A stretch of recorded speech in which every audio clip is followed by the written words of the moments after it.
Welcome, welcome. There we are. Cool. We're just adding, I'm just admitting a few more people to our wonderful Zoom today, and then we'll get started. Cool. I'm Ron McCamps. I'm the founder of the Parity Project. We focus on raising the level of racial parity and economic inclusion here in Hollywood. And today we're doing breaking into the industry and changing the game. But I want to talk a little bit about what our organization does and why we focus on parity and equity. And just racial parity, all we're looking for is like fairness. And we want inclusion, but we also see that as a white supremacist way of thinking. And so we want to really focus on how do we change the culture. And we know that doing the right thing is sometimes hard to do in Hollywood because of the money situation. But when we're looking towards the future, we don't want people thinking about like, how do we include Black people? We want Black people already there and a part of the culture. And in terms of like equity, what we focus on is money, because money is the story, right? And what we found, when we looked from 2012, 2017 among writers, like how much money was being made, we found that only 3.6% of the money in Hollywood was made by Black writers. Now, when we look at that across the industry, we see that percentage is pretty much the same across the board.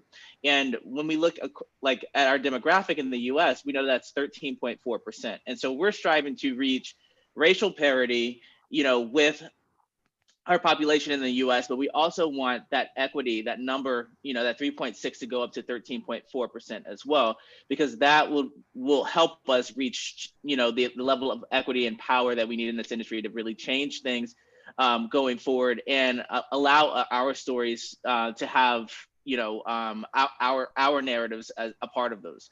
And when we look at the top 10 grossing films or the top 10 TV shows or most engaging TV shows, we know that there are Black people and other non-white folks who are really paying for those tickets, who are really engaging with people on Twitter. So there's actual money to be made. And so what we do is really promote and share like that data and analysis with not only studios and networks, but also showrunners.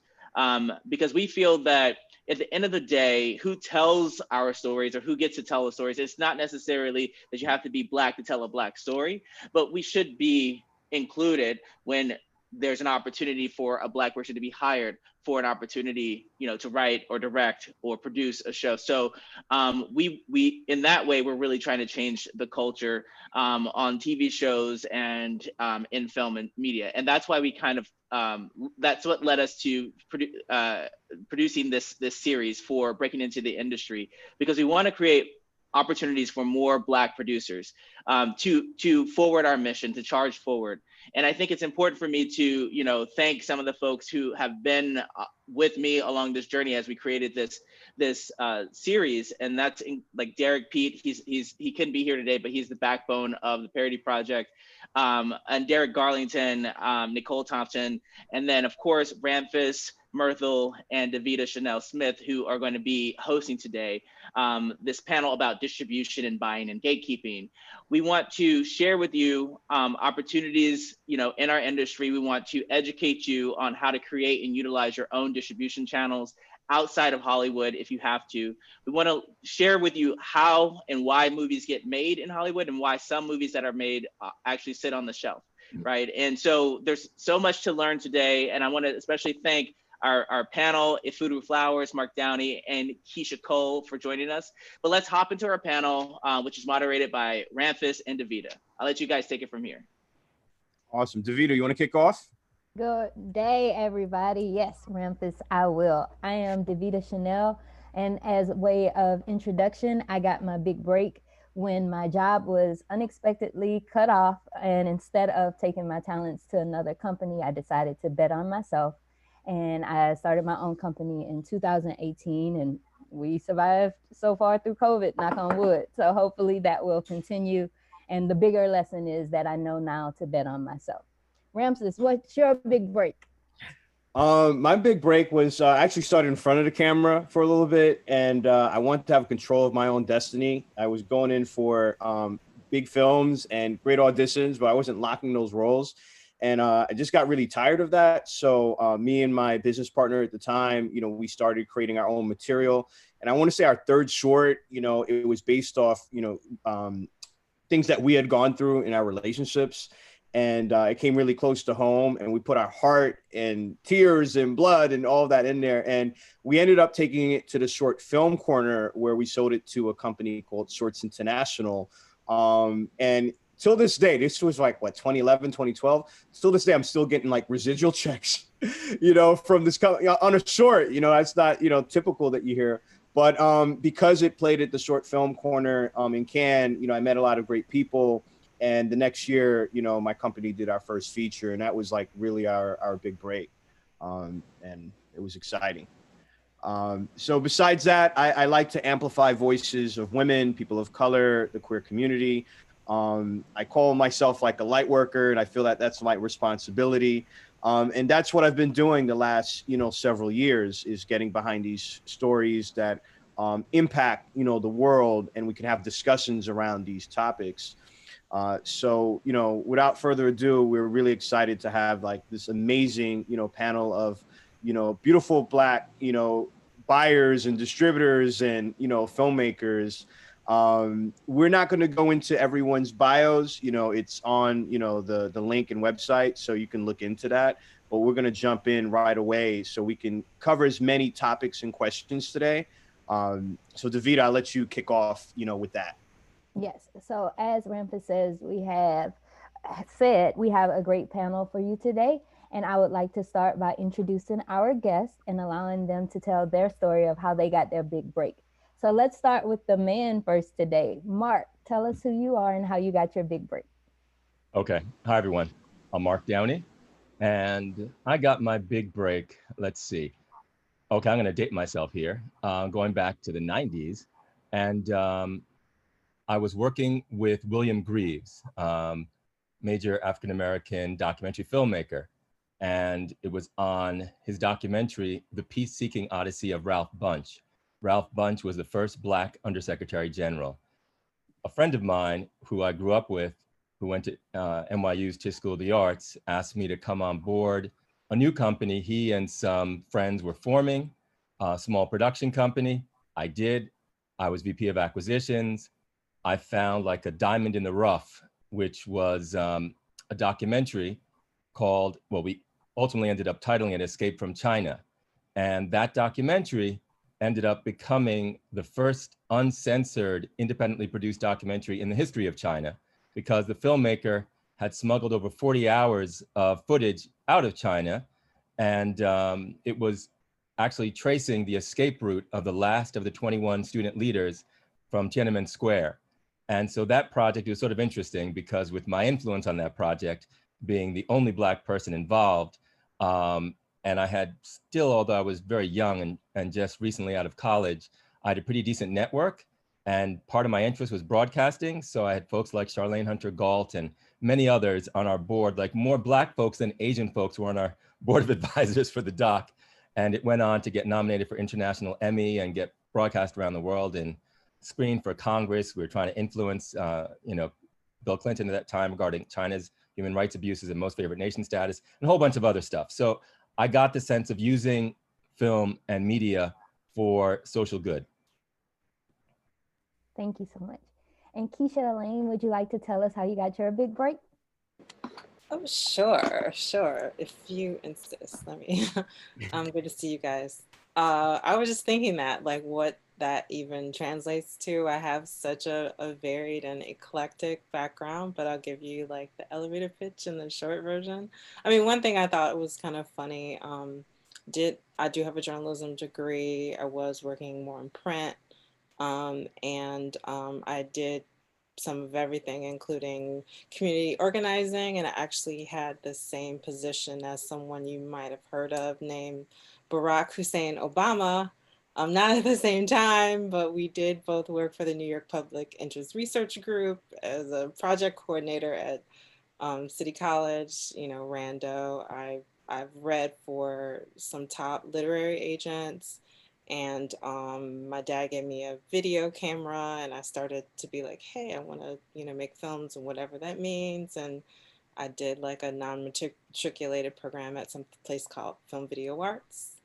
And yeah, I've been doing a lot of editing before I even started into producing, but just kind of worked my way up at Brick TV, where I am right now. And I executive produce several series there, scripted and docu, and I'm also a content creator.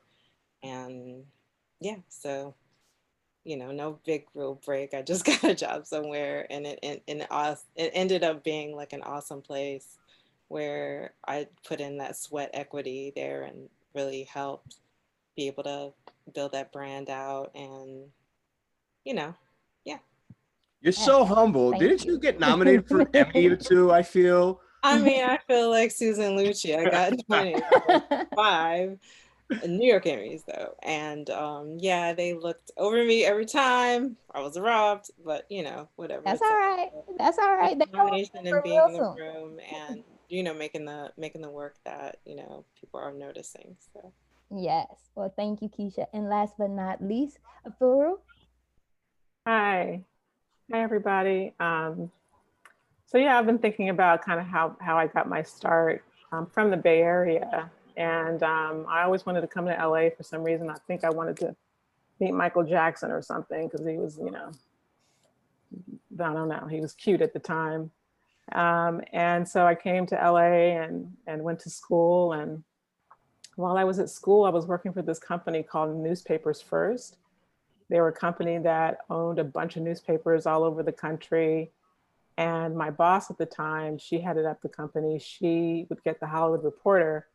I wasn't really sure what the Hollywood Reporter was, but I would always just, I had an interest and I would read stories. And one day I came across this story that John Singleton's New Deal Productions, which had a deal at Sony, he was partnering with his agent from CAA to have this deal. And so I don't know, I was just weird and crazy maybe. And I wrote a letter that just said, hey, sounds really interesting. I'd love to, find out more about, what you guys are doing over at Sony. And if you guys are looking for any new talent, let me know. And I think I sent my resume and I got a call back. And essentially I was hired to go work for the company. But through that and through just working at different places, agencies, distribution companies, production companies, management companies, I finally ended up at Paramount Pictures and Feature Acquisitions, where I met a woman named Sydney Levine, and she owned a company called Film Finders at the time that she then sold to IMDb a few years ago. But her job was to, she kept track of all the movies and films that were made internationally, their rights, what was available, what the price was, who picked it up. And so I would talk to her about whether or not she thought Black movies sold internationally. As we all know, that was the thing that they didn't. And she would always tell me she thought that they could, but that there just was no representation for those films in the marketplace. And so at some point, I loved production. I had already, at that time, produced a couple shorts. I'd actually done some management of writers and directors, and we'd been pitching some projects to different studios. I had a project with my previous partner called Sexual Healing, and we had raised the money to do that. Didn't end up going for a number of reasons, but so I was already sort of in production and loved it, and really thought that I needed an outlet for that, and that most filmmakers did. And so at some point, I thought I would create a company that combined the two, especially after working at Paramount and getting a sense of what European companies' models were. And that they many times, of course, had the financing through subsidies and could produce the content and then, you know, distribute the content and represent it for sales. I wanted to do something like that for Black movies. And so I started the company in 2016 for that reason. Great. Well, thank you all so much. I know we're going to have a great conversation. Again, full bios are available on our website. And Ramphis, if you want to take it over and let's get deeper into this conversation. For sure, for sure. I kind of like fell in love with that. It was like a Cinderella story, Efuru. Like, so beautiful. All right. So this question kind of goes to all of you. I'll start with Mark first. You know, like the big question I think that people want to know, you know, the market right now in this pandemic, COVID world, what's the most viable kind of, you know, film, you know, TV, you know, stuff that can get made, you know, right now, you know, like in this current market, like, what are you doing? What are you seeing your partners are doing? So if you want to kick off with that, please. Okay, so where we are right now, as everyone knows, theaters, we don't even know when theaters are going to be open again for any consistent stretch of time around the world. And since I deal with some international sales and distribution companies, one company specifically called Content Now Studios, that's based between London and Dubai, I have a decent perspective of like how other countries are dealing with theater openings. Some countries, they actually have their theaters open, but many don't, or they're at far more limited capacity. So right now, the theatrical market is not what, like, our company had to completely revamp all the projects we're doing for theatrical release to redirect them to streaming. That really is the new, I don't want to call it the new theatrical marketplace, but you know, that streaming at this point is where most content, streaming and TV, is going to live. Now, unless you have a huge blockbuster, and you know, for example, you know, one of my colleagues, Paul Eckstein, Black and Jewish brother, who is one of the original writers and producers of Narcos, also one of the co-creators, writers, and exec producers of Godfather of Harlem with Forrest Whitaker, that's on Epix right now. They're actually shooting their second season here in the city as we speak. And Paul is working with 50 Cent's company on a major biopic on a figure that we all know very well. He's a figure that's beloved within the Black community especially.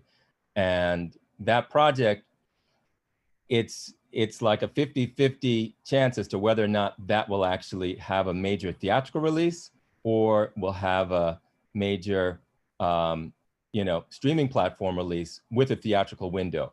I think for some of those bigger projects, like, or projects that are independent, but like 30, 40 million, many of them you're gonna see having, you know, streaming platform releases with a theatrical window as opposed to just being pushed theatrically.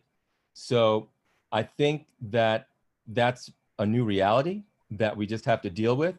And as a result, you know, our company, Battery Park Entertainment, working with companies like Content Now Studios, which is sort of our go-to company right now for not only distributing projects, but also for financing those projects. Because, for example, there's a paranormal horror thriller that came to us from the director of Star Trek Generations, a guy named David Carson.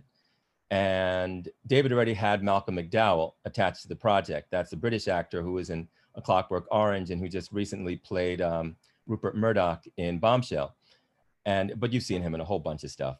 And so he's attached to that, and it's a horror film, so that's great. I mean, he's spoken to his friends because he has a lot of friends in the industry, Helen Mirren and Susan Sarandon and Ben Kingsley, and they're all interested. And so something like that, even just with their interest, not with anything formal, no letter of intent, what, you know, Content Now can do is they could go to the major streaming platforms in the US for a worldwide deal. Now, granted, that's going to be a deal that's going to, we're not going to necessarily see anything in the back end. That's going to be a deal where it's roughly a $12 million budget. So they'll give us like $13.5 million. And that $1 to $1.5 million will be, you know, our revenue share, because we're, you know, although we'll have a deal to see something in the back end, if it's hugely successful, we will never see anything in the back end, and we know that. And that's just a reality. So there it is. Thank you. Thank you for sharing that. Efuru, what do you see in your space as well? Same thing, same question. What's going on in your world? Well, you know, I'm really primarily in the indie space, where talent is not a huge deal. I got to say, you know, I had to teach myself this particular part of the business. And so that required travel to different places, meeting with filmmakers and distributors. And so I kind of echo some of what Mark is saying, though, even for the indie world, in terms of some of my distribution partners who own theaters and how difficult that is, and trying to make the decision, you know, about whether to release a picture, you know, theatrically or through streaming. But for me, I'm seeing a lot of distributors looking for content of color. And, you know, I think it's a great time, you know, for me, I'm a small company. And so I really concentrate on the library that I have. And I've been able to find some really good opportunities for the current titles that I have. I just made another sale a week ago on a project that was done by a film school graduate just out of Columbia, who I think Roger Guinevere Smith is a small part in the movie, but it's a basic unknown lead character. The film was done from a short film, but you know, he did it right in that, you know, he had all of his deliverables ready to go, which is really, really important. And we were able to make that sell. And so I've done a few deals during this quarantine time, which has been great for those indies. And I think it's a great time if you can find a way to, for anybody out there who has content, you know, and have all your deliverables and can have access to a sales company or a distributor, it's a good time to find those people to partner with. But I hope that answers your question. Well, actually, I have two questions, you know, based off what you just said. First, for people that don't know, what are deliverables? So, you know, that. Yeah. Your deliverables are your film file, your trailer file, your EPK, your music cue sheet, your captions file, those types of things. The distributors will need to upload your content to their sites, or the distributors, you know, for if they're going to do a theatrical release. But those are some of the deliverables. And I feel that most of our audience, you know, that are here or that may be watching, you know, this recording, they're in the space of, you know, maybe shooting something for 5 figures or 6 figures, or maybe really low 7 figures. And it seems like that's where the market is. So, you know, so the projects that you've been working with in rep, are they kind of in that world? Yeah. And how would you tell these filmmakers that are on now, you know, like what they should do to, you know, find, you know, someone like you, or like a game plan or strategy so they can be, you know, successful? They don't just go make a movie and it sits there. Well, it's so important, Ramphis. I mean, you know, oftentimes I talk to filmmakers who, you know, have budgets of, if I ask them, so what's your budget on this? And it's, you know, 3 million. Okay. And so what's your strategy for that $3 million budget to recoup that money for your investor, for instance? And many times there isn't an answer for that. And so I think it's really important for filmmakers to actually have a strategy for what you want to do with your film afterwards. It's like we all need to, I know that we go to film school and we all are looking at how do we make a movie, but we gotta figure out how we're gonna sell that movie, or how that movie is going to live after it's made. Yeah. It's just smart, right? I mean, obviously you have your investors that you want to get your money back, but you also want to be able to make your next movie. oftentimes I say that the biggest gatekeeper is the distributor. I mean, of course, there's the gatekeeper for making the movie, but you know, you got to be able to get it out there. And so I would say definitely probably working with a sales company or an agent or an attorney or someone who is familiar with how to put together a budget and see what's the lowest amount you can make a quality film for. And then strategize, is it going to be a theatrical release? You know, do you see it as only going to streaming or TV? And use that as your way to back into what the budget could look like. So. Okay, and then are you doing any VOD stuff, straight to VOD, you know, as opposed to theater and you know, streaming? Is that an option? Like, what does that look like in the space? Well, yeah, I mean, when you ask that question, do you mean, you know, make a Netflix movie that they give you the budget for? Is that the question? Or so as an independent filmmaker? So what I'm saying is that outside of those platforms, you know, other ways that you could monetize, you know, as a sales rep, you know, taking it out. So I'll give you a perfect example. There's a company called Good Docs that I've worked with, you know, personally. And what they do is that for documentary films, they take the film out to, you know, libraries. They take it out to conferences. They take it out to educational platforms, and it's another way to monetize your film, you Absolutely. know. So things like that, I guess. You know what? Yeah, for sure. So you know, a number of my titles are on educational platforms, you know, and that's just for the U.S. Obviously, there's the international territory as well. I just took 7 of my titles and placed them with a German distributor who will distribute on, they do educational, they will do some theatrical depending, or festivals depending. Festivals is another market that we look at as a distribution piece, a way to make revenue from your content. And then of course they will do, you know, their streaming as well. So, you know, I'm always looking for new ways to find the revenue for films.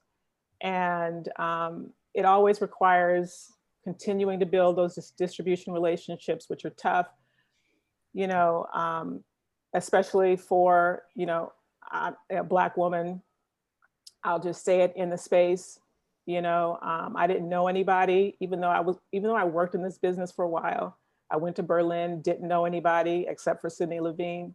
To make those relationships, I'm always, you know, continuing to develop those relationships, to be able to offload content to different distributors around the world. So yeah, there are different ways to make the revenue. Got you. Okay. All right, great. Thank you for sharing. All right, Kecia Cole. I just love saying that, Kecia Cole.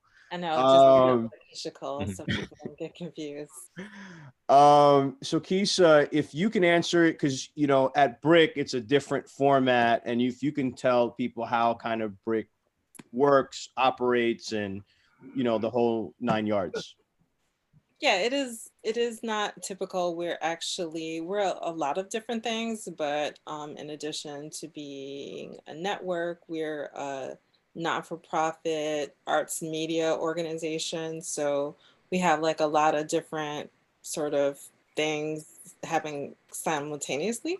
But we've been producing content, mostly docu content, and then I think about 5 years ago, we started acquiring scripted content, and I immediately got on the team. So it's relatively new foray for us. And we have like we do a lot of short formatted scripted content. We might have, I think, 10 or so now. Don't quote me. We have a couple things in development right now. It's hard to keep track. I don't know, what else do you want to know more about it? Well, I guess in terms of this COVID world, you know, like what kind of stuff are you guys releasing? How is it being released? Is it being released like on TV? Yeah, COVID is web, like what does that look like? Right. Well, luckily for the lead time, you know, we do have an awesome series. We have 2 series right now in the can. One all of them were shot pre-COVID. One is going to be released in early December by Anu Valia, who is awesome. You guys should really check out her work. And that is, I think, like 5 chapters. They're about 10 minutes each. We also have another series that I'm an executive producer on that is going to be released in March. So again, that was shot, you know, prior to COVID. And then we have something that currently is happening that is actually finished, but we are doing our film festival run, so I don't have a release date for that. And that's a really exciting animated project called The United States of America. And, you know, just quickly, it is about 2 elderly astronauts, one Latinx and one African American, who are in space for 30 years, and then they're trying to come back to Earth, but you know, Earth is a mess, as we know. So there's a lot of allusions to, you know, it's very, very current. There is references to coronavirus in the series, but William Caballero, sorry, his name, who is our content creator for that series, also produced by Elaine DeValle, was able to do the whole thing in his apartment in LA, and it is mixed medium. So there is animated, and then there is some live action stuff that was actually shot on green screen by actors and then sent to William, and bam, it was done. So I would really, you know, this is a great time for animators right now because they don't have to worry so much about social distancing and all that. And then there's also the COVID compliant protocols and trainings that I suggest a lot of people are hiring and really getting work around that as well. So people should definitely keep abreast, if not be fully trained on how to proceed with productions, because there are happening. You know, people have to have their PPE, and they do need a COVID compliant officer on set right now. So I would suggest that, and a little bit of scaling down, because if you think like, I don't want people to, you know, just think like if you have a script and it has, you know, you have 100 extras, this might not be the time for that. But if you have a more like a scaled down, simple, you know, 1 room kind of thing that you'd like to work on, this would be great, because you could, you know, just make sure everybody's tested, and, you know, everybody just needs to basically keep safe and maybe hold your blockbuster idea for a year or 2 from now, I'd say. So Kecia, question. So Brick is funding and distributing, or doing either or? Like, is it a hybrid? Like, what does that look like?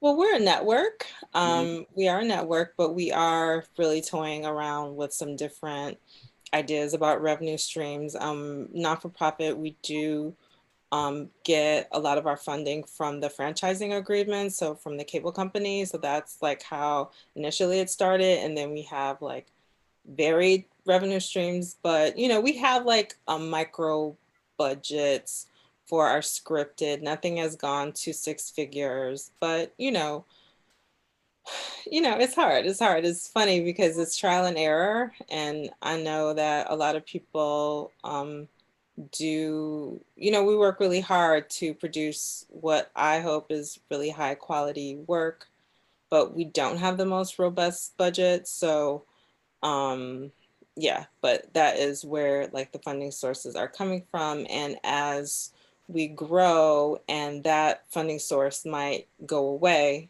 because it is under, you know, negotiation as we speak, we're definitely trying to diversify and get more other distribution platforms. Like I just worked on a series with Dewey Gerard. He's so awesome. And the series Sauce, it was on for a couple of weeks, and then we were able to broker this deal with iOne Digital, this TV1's digital platform. So now Sauce is exclusively on iOne Digital for a year. So then after that, then we'll just figure out where it's going to go. It might actually just come back to Brick. But, you know, we're toying around with more of those. We have a couple of projects on Amazon as well. And that is what we're trying to do moving forward, like be the incubator. And then, you know, we might have a season or two, but we definitely want to incubate talent and have them go out to, you know, bigger and better, you know, platforms. Okay, and then does the brick do anything with international partners? Are you guys involved with the Haven't yet.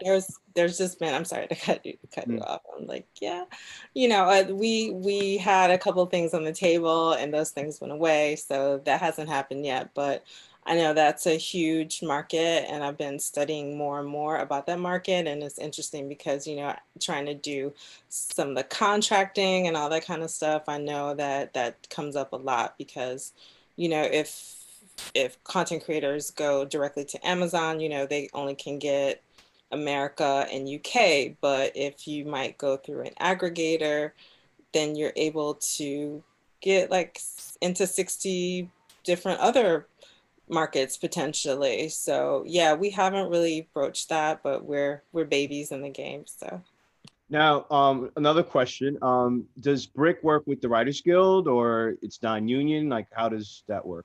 no, I mean, they're all independent productions. So what a lot of our content creators have been doing has been doing like more like new media deals with SAG, and just trying to, just because, you know, we do have the lower end of the budget. So it's not like, you know, it'd be hard to pull off what everybody does to be like full scale. So no, we don't have any connection with Writers Guild or anything like that.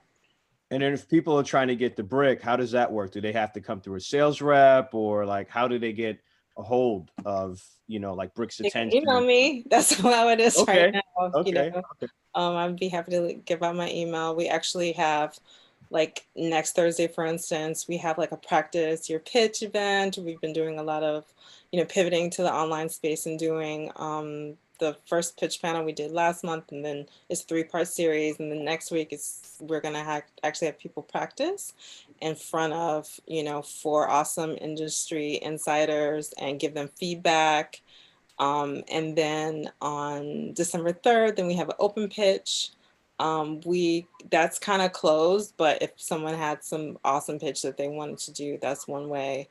Or, you know, we have like a rolling submission. So it's not, you know, yeah, just email me, DM me. All right. Yeah, we'll have you all share your information towards the end. So I'll pass it back to you, Davida. All right. So we've been talking a lot about the changes that occurred because of COVID, but the reality is like 2020 has just been this crazy year of change in all types of ways. And before we got into the COVID thing, even Parity Project, we're here because there's been so much discussion about making the industry more open to women and minorities. So my question is, Mark, as we deal with all these changes, the money is obviously different, as you mentioned before. In the past, you've secured funds in the 8-figure range. What does funding from an investor look like in this world now? And what can we as Black people do to try to bring those money to our stories? Okay, so loaded question. Okay, yeah, definitely. But let me actually, because Rampus, excuse me, as I get something in my throat. Rampus had asked the first part of his question. I realized he answered the second part. One thing I just wanted to add to my answer that everyone was just giving regarding what kind of material are distributors looking for that is most saleable. And that material, from my perspective, is material that's based on source material, intellectual property that's out there in the marketplace. A book, a comic book, a graphic novel, even a digital series for that matter. So that material, many distributors already know that there's some kind of market for it because it's already been read or viewed by X, you know, number of people. Or material that's based on a true story. That's another thing. And so a lot of times when people, well, you know, say for example, you have a tremendous, or I don't know, someone in your family has a tremendous story that you want to tell. One way I think that could be maybe a bit more, you know, sort of thinking outside the box. If you know have any journalist friends that have some relationships to magazines or digital, get them to write a feature story about your story. And that can help that story get out there that you can then base your screenplay on. So you can already show that there is somewhat of a market for your story. So that's one thing I just wanted to mention regarding what kind of material distributors are looking for. Any material that's had some penetration in the marketplace. But Davida, back to your very important question of financing. So what could we do to secure financing? Yeah, that is a consistent challenge. Even with the monies I've raised, it's always a challenge. And especially for, like, say, for example, one of the projects I'm working right now, I mean, most of the projects I'm working on, there are a few projects I'm working on that are much smaller projects. There are 3 projects I'm working on that I actually haven't done this in a while, and they're $500,000 budgeted projects. And they have really high profile talent working in those projects. But those are a special series of projects because those are projects connected to Jamaica.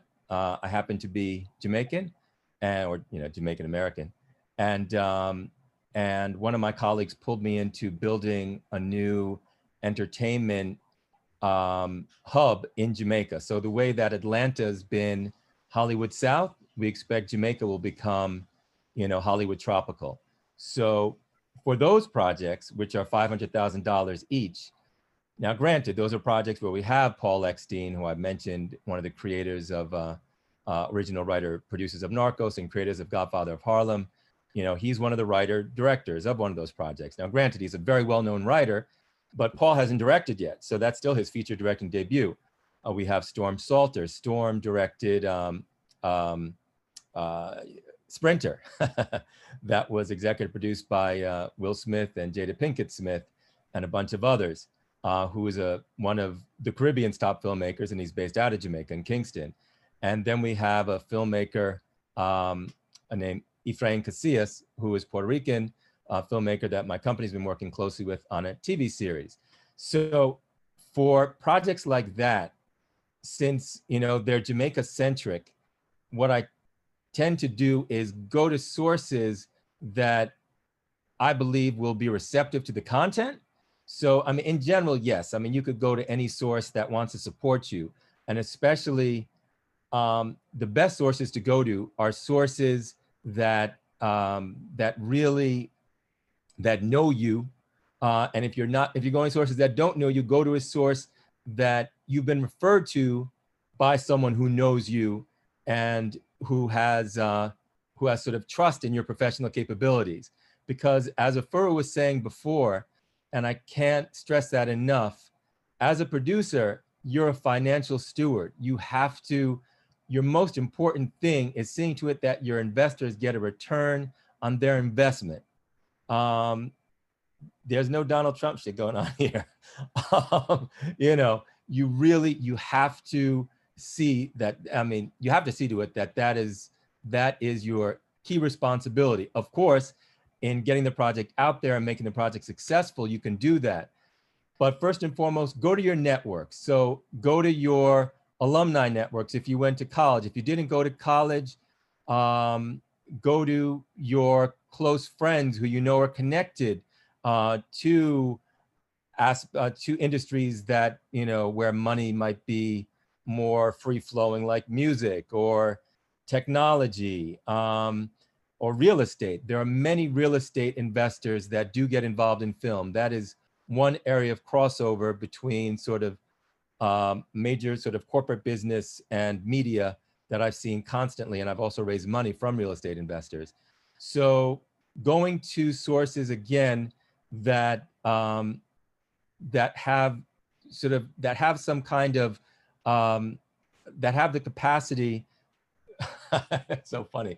I had to sometimes talk about this, but going to sources that have disposable income, and if you can, and if you have sources like this, going to sources that will not miss that money, depending, like if you say, for example, if in raising money for these $500,000 projects, I can go to wealthy doctors and lawyers and people that have that kind of disposable income. But then in raising money for Dred Scott, which is a project that I'm working on with the writer-director G. Malik Linton, who wrote and directed Exposed, which is my most recent theatrical release feature that Lionsgate distributed with Keanu Reeves and Big Daddy Kane and Mira Sorvino and a bunch of others.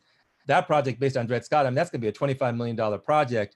So yes, there are some private investors we will go to, but those private investors are generally speaking connected to funds or connected to Wall Street, or connected to bigger sources of money, or are connected to Hollywood and raise money and produce projects that are sort of a much larger or bigger budgeted, threshold. So there it is. All right, that's okay. Thank you so much. Yeah. All right, so Efuru, you mentioned this a bit in your first question about filmmakers having all of their material together and be ready to go. But my question for you is, in this time of COVID, in this time of economic change, what can independent filmmakers do to make sure that they are prepared and coming to the table with a package that's somebody like you can take and turn around? I feel that sometimes Black filmmakers are, there's not a lack of content, there's not a lack of ideas, but sometimes our execution is said to be not up to par or not up to standards. So what are some things that we should be really focusing on with our projects to make sure that they can find a home through distribution? Okay, so I'll answer that, but I do want to go back to something that Mark said about financing. One of the ways that, so there are three things I want to say. One is I was able to meet financiers through being involved in programs. So for instance, Sundance has a finance intensive. You always hear people say, make sure you're applying to different programs. Well, it's true, apply to some of these programs where you might be able to meet financiers who are specifically putting money into content. So that's number one. It doesn't mean they're going to give you money, but at least you are creating those relationships and meeting new people who will then turn you on to other people. Number two, in terms of, there was a question about the international marketplace. And that's one of one of the things that really tugs at my heart so much, because I feel like there are opportunities there that we don't take advantage of. So that means partnering with an international filmmaker to take the money that they raise through their subsidies, their country subsidies, and marrying it with money that you might find here in the US.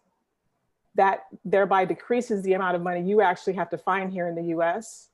It also gives you an international space to deal with when you are selling and distributing. And it's just a smart way to widen your contacts, and just your ability to make the movie and get it out. And the third thing I would say is for all those people who got that Trump money, all those folks who have disposable income, all those folks who are looking to support Black and Brown and minority filmmakers, put together something, put together a little fund and find some of these filmmakers to invest in their content. Find quality indie filmmakers. I know it's filmmakers we're always asking, but I feel like people who have the resources should also be willing to, to put in as it once were. So I just wanted to say that about financing. Well, since you're on that train, before you move forward, quick question on that. I think sometimes too, as emerging filmmakers, especially diverse filmmakers, whether that be minority or women, I think it's sometimes so intimidating for us to step up to the plate or to put ourselves out there in that way to ask for this type of money. Do you have suggestions on how you would approach a financier in this time as an emerging filmmaker without a huge body of work, having not done all these things in the industry, just basically having a good idea and looking for someone to help you? Yeah, I think you have to really package that good idea. You got to have something that the investor sees as being, valuable, and they can see how they might be able to get their money back, right? And so I think, whenever I go out to a financier, I always make sure I have a a fuller package, whether it's the director or the DP who has a really cool name, and a really good background, a DP that you could pair with a really talented director, someone who's been in, the Berlinale, or who's participated in Cannes or one of the bigger festivals. I mean, you always have to, this is Hollywood, you always have to have some sizzle someplace. So that would be my recommendation for, going out to financiers, is to really have a strong package. Okay, thank you. And then to redirect back to specifically, what did we say? Speak to ways that Black filmmakers can get their work out during COVID, or things they should be doing to make their work up to par to go out to a distributor like you. Yeah, I mean, it's super important. I talked about deliverables before. They're super, super important. It's hard to get them together too, because obviously when we raise our budgets, we're looking to make the movie. We just want to make the movie, get it in the editing room, and go to a festival, right? But so I would just say, as I said before, having a strategy for what you see happening with your film. Do you want it to go to streaming or TV? Do you see it as theatrical? And if so, preparing for that. So that you can actually help the distributor or even the sales agent figure out where they could go. It helps to sort of, I guess, remind or jigger someone's memory about, oh, this would be a good place for this film to go, or do something really creative. Like, I find creativity is really important. It doesn't mean it always works, by the way. I have a couple of films in the library that really haven't done anything, and folks who have dropped me because the film didn't do anything. And it's not for lack of trying, but you got to put it out there, and sometimes you'll get bites. But I think all in all is having a healthy, educated viewpoint about what's really, having a healthy expectation about what you can expect, while allowing the magic of life to take shape, right? Because you always do have to but you have to allow for some of that magic to happen too, and that what people call luck, but I like to call it magic. I would recommend people read a book. It's called The Producer's Business Handbook. They have a 4th edition. Now, I love the book and it's produced by AFM, the American Film Market, but it really gives you a good sense of the business part of it. And I think as long as filmmakers are educated about the business part of it, and then strategize, I think you could be more well prepared as you make your movies. But for those who have their films already done, get those deliverables down and in order. It's important. Thank you. And then Kecia, you mentioned that at Brick, you guys are also a nonprofit, and both Mark and Efuru have given some non-traditional some non-Hollywood ways to get money. With the nonprofit world, are there ways that you have found, or sources that you have found, that have been helpful for financing for films? Well, it's great that you asked that, Davida. I've actually been working lately with the awesome people at Seed and Spark. I would strongly recommend sourcing, crowdfunding, and especially that particular organization, because their main tenet is like, we're not like helping you make money directly, we're helping you build an audience, which is going to help you make the money. So their whole approach is just so smart and so intuitive, and embracing filmmakers specifically, because of course there's Kickstarter and there are other platforms, but this one specifically is about filmmakers, and they are by and for filmmakers. So I can't stress enough. And they have such great webinars that you can attend for free. So really is about education, especially now. Sundance Collab had some amazing, I went to so many amazing master classes. All the stuff was free. So this is one good aspect of COVID is that, you know, a lot of these organizations have opened their virtual doors, and, you know, there's a lot of information out there to just kind of up your game. There are also some amazing podcasts, Alex Ferrari and Film Entrepreneur, I'd strongly recommend.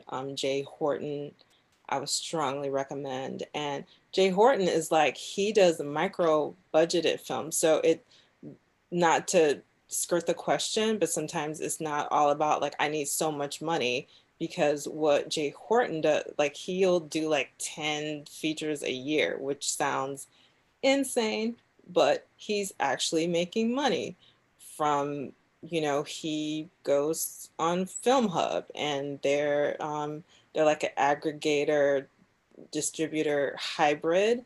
And what they do is they don't take anything up front. They'll take 20% off the back.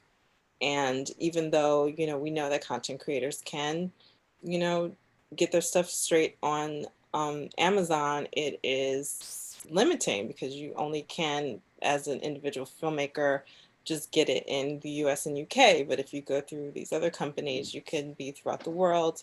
And yeah, so that's one thing. The self distribution is really a real thing now. And yeah, just get your facts straight, and know that you can really produce some stuff that isn't awesome, but if you have the business side down, that's a whole, I wouldn't, of course I'm not pushing that. And at Brick, everything is really about the production value, and you know, we want it to be really artsy fartsy and weird and boundary pushing and all that, and not necessarily like the most commercially viable content. But we see that's all expanding now with all of the growth of so many different streaming platforms, that there's room for everybody. Yeah, thank you so much. Rampus?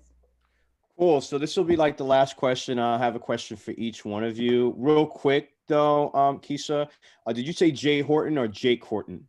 Jay Horton, HOR. And he, you know, he has these things, they're all 10 minutes long, and he will really, it's really like going to film school, going to like DIY film school and how to maneuver, because, you know, the market, it's ever in flux. I don't know if everybody knows that Amazon recently changed their whole pay structure and really kind of screwing a lot of indie filmmakers in the process. So, you know, how do you figure out these algorithms and how to best, you know, monetize your content? It does change all the time, so you have to just keep in the know. Do you mind going into depth a little bit about that? But like more about what about the Amazon? Oh, well, you know that, you know, in February they changed their pay structure. So basically they have those CER, and it's a little complicated, like whatever their algorithm, you know, it's like who watched it and how they watched it and how long they watched it. But basically filmmakers, a large majority of filmmakers right now at Amazon are making like 1 cent per like 100 minutes or something like that. Like it's pretty low. Like, so how do you really flip that, and how do you make it profitable? It's, you know, people are figuring it out, but I know that happened. And then there was the distributor debacle, where they weren't a distributor, they're called distributor. Yeah, an aggregator. So many, they just went bust. They went bankrupt. And what happened was they were taking filmmakers money up front. So they owe a lot of people a lot of money that they gave them, and who knew that, and it's gone. They're not probably not going to get paid back. So yeah, there's a really dark side to a lot of these distribution companies that you have to just kind of try to do your due diligence. I know that with distributor, people were just, they were saying really positive things about them until they all of a sudden they weren't there anymore and had, gone bankrupt. So Yeah. Thank you for sharing that. Efuru, this question is for you. In terms of shorts, is there a market, to monetize that in the foreign market, domestic, worldwide? What are the expectations? What does that look like? Vimeo staff pick, just everything across the board. If you could kind of just share that. Yeah, in terms of Vimeo staff pick, usually, of course, their staff reaches out to folks to say, we'd love for your film to be part of, Vimeo staff picks. You don't necessarily get paid for that at all. I mean, I'm sure there have been some films that have been maybe higher profile, in some ways, have seen some revenue from that, but mostly not from Vimeo staff picks. But I mean, as you mentioned before, Shorts TV or Shorts International, there are companies that deal directly in shorts, and what those guys do is they act as a sort of distributor in some ways, distributing it to places all over the country, all over the world, really. There's also the educational marketplace where like Canopy, for instance, has a number of shorts there where filmmakers are earning revenues from that. Obviously, if you've made a short that is based on, let's say, a New York Times article that, or New York Times might find that this particular short feeds in or matches with something they are writing about, a story they're writing about, you might be able to, sell your short to a company like that. And like Quayle TV, they also have a number of shorts on their platform where filmmakers are earning revenue. And so there's streaming sites, all over the world that will take shorts. Those are usually rev share model. It's called Quayle TV. I'll put it in the chat. Owned by a Black woman and doing very well here in the U.S. But yeah, so there is a bit of a market there. But generally, my thought is that shorts should be made to continue your work, to showcase your work, to practice, to get yourself into festivals, to build your career, and then, offshoot them if you can to places where you might earn some income. But that's generally what I see about shorts from my standpoint. Okay, great. Excellent. Thank you for sharing. All right, Mark, last question. You mentioned a little bit about IP, can you talk a little bit about that process? Like, do you have to roll out bank to get a piece of IP, whether it's an article or it's a book, or it's a graphic novel, like what does that look like, the spend and things like that? Because that could be expensive, but I'm sure there's ways that you can keep costs down. So if you can just go into that a little bit, please. It completely, yeah. So as far as intellectual property goes, it completely depends. It completely depends if it's an article, if it's a book, if it's a best-selling book, of course, it's going to be more expensive. If it's an article, it's going to be less expensive. A lot of it also will depend, especially if it's a book, like what your relationships are like. Okay, this is a sort of a more unique Hollywood example, but Doug Lyman, who went to Brown, my alma mater, and who I'm friendly with, and we're talking about working on a potential project right now with Paul Eckstein as well. And, Doug was telling me his story about The Bourne Identity. And I didn't realize he had done this. So Doug was like, Mark, in order to get the rights to that, Doug also, Doug has money. So, he, by that time, especially, he had money to begin with. But then, of course, working in Hollywood, he has that much more money. And so he was like, I had to fly my plane out to Montana And I had to meet with, the author like multiple times. I had to really convince him because he wanted to go with, at that point, Doug had done Swingers. I think he may have done one other film, but he was not a known quantity as a director and producer at all. And so he was like, I really had to like sort of, twist his arm to give me the rights to it. But that was like such a like a smart move, because Doug owning the rights to the Bourne Identity, the sort of whole book series, that gave his company Hypnotic, rights to everything that was done. I mean, Doug directed, the first, but after that, he didn't direct any others, and his company still receives any monies from anything that's done on that franchise, whether it's another film, whether it's a spin-off of a TV series, a graphic novel, etc. So, positioning yourself through relationships. And a lot of the times people will be surprised, how receptive authors, even well-known authors, can be. I forget her name right now. Help me out, Ramphis or Efuru, Kecia, the sci-fi author who Charles King's Macro is working on a project with her that Ava DuVernay is going to direct.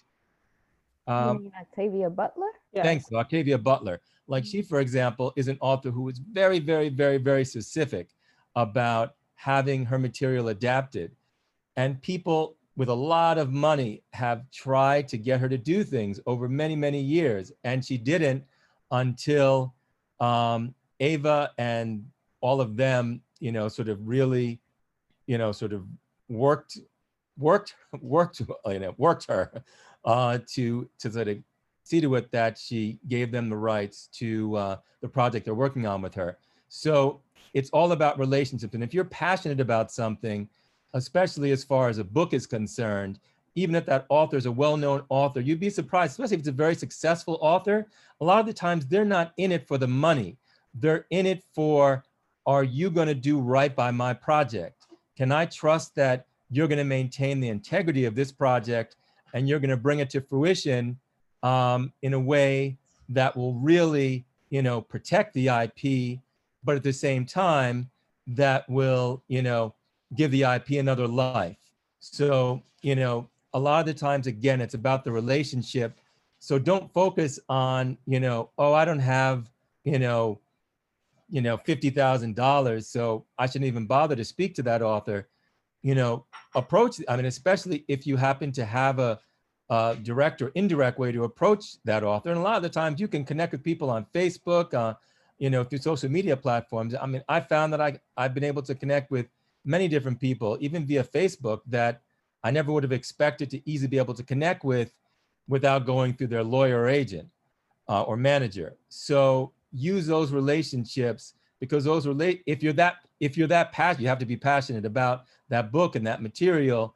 And that has to really be sort of a big focus of yours. But if you're that passionate and you really know that material, show that author how, how you can do justice by them and the material, and they'll likely be much more receptive to giving you a much better rate as well. And sometimes very, very little rate at all.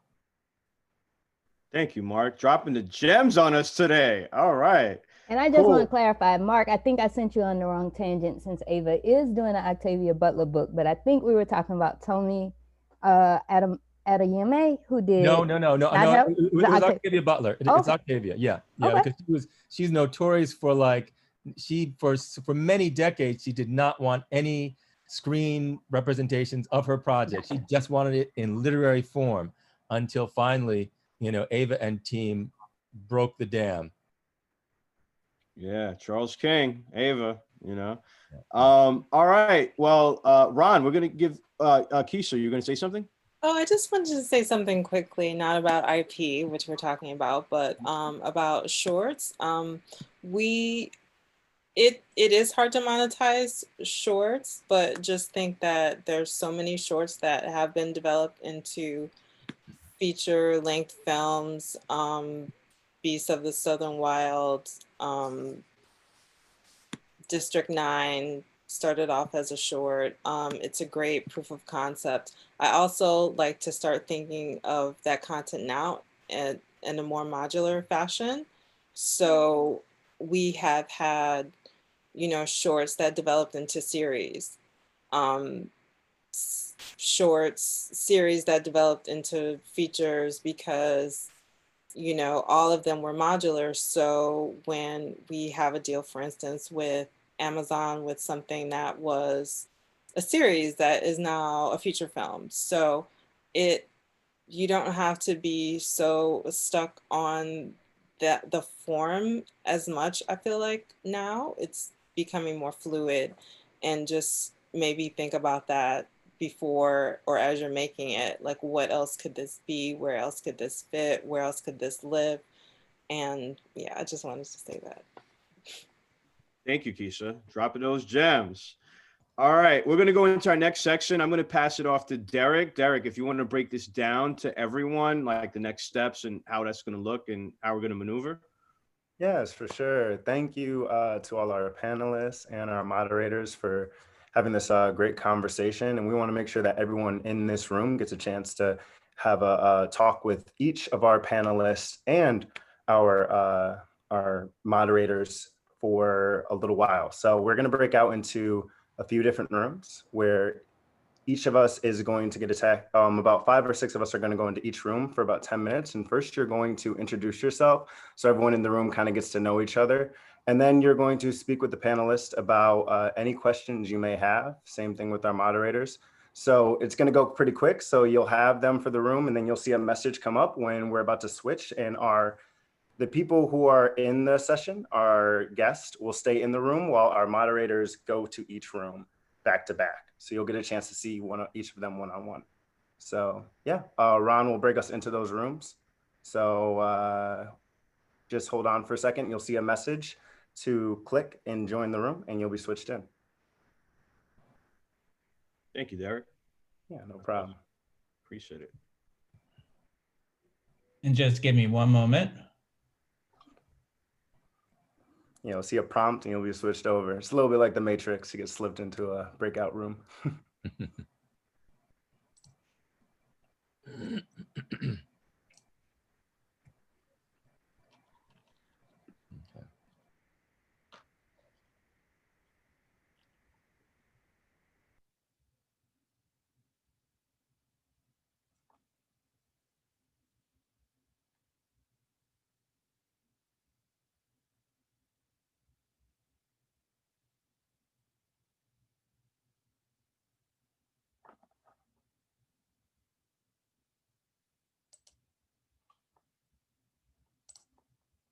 Well, I just want to say that, you know, I know a lot of the people that attended today wanted to stay in touch. So, you know, it's completely up to the 3 of you. If you want to share, you know, ways that, you know, folks can stay in touch with you guys, Mark, Efuru, Kecia.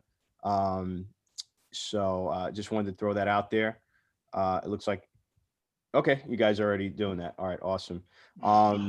But this was great. I mean, this is our 3rd one, our last one for the year, and we're going to be, you know, relaunching, you know, next year. And this has just been great, you know, doing this the last 3 months with all of you, and it's been amazing. I hope that, you know, you guys have been able to walk away with some gems and able to network. You know, I saw in some of the rooms you guys were exchanging info and talking to one another, which was like really cool. It's all about camaraderie and helping, you know, one hand out, because someone was saying this the other day to me. It's that a lot of the times when you're looking to step up, it's not necessarily the people above you, but it's the people on the same level with you on the same track.